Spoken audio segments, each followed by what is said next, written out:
आपने एक बीजेपी के कई नेताओं की सूची में जारी की है। जी, बात यह है कि अगर संविधान को पालन करने के लिए मुझे गद्दार का अगर वो कहते हैं तो कहें, क्योंकि यदि संविधान का पालन करना, देश के कानून का पालन करना गद्दारी है तो शायद उनके लिए हो सकती है, हम लोगों के लिए नहीं है। मैंने तो जो भारतीय जनता पार्टी के बजरंग दल के, विश्व हिंदू परिषद के नेता जो कि पाकिस्तानी आईएसआई के लिए उसमें स्पाइंग कर रहे थे,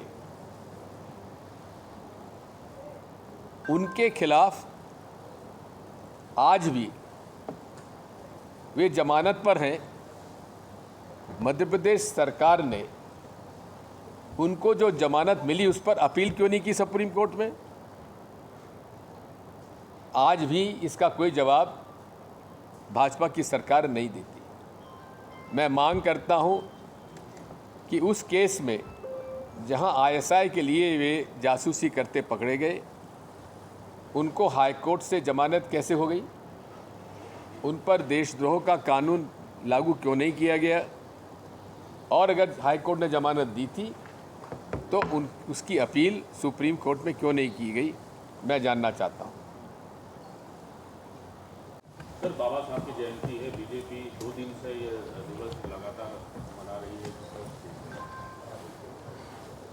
मुझे इस बात की प्रसन्नता है कि भारतीय जनता पार्टी ने और संघ ने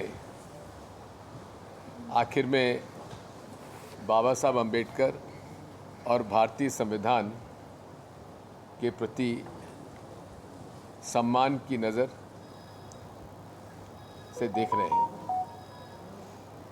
राष्ट्रीय स्वयंसेवक संघ वही है जिसने कि भारतीय संविधान को जलाया, तिरंगे झंडे का अपमान किया,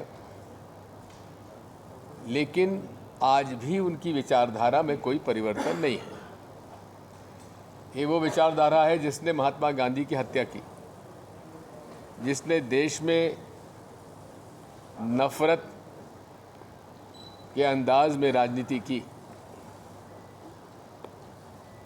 और आज बाबा साहब अम्बेडकर के स्मारक में जाकर शीश नवान नम्रता से पहुंचना,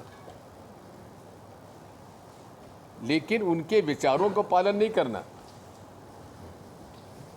आज भी अनुसूचित जाति जनजाति को जो आवास के और खेती के पट्टे दिए गए थे, दबंगों द्वारा उस पर कब्जा किया हुआ है,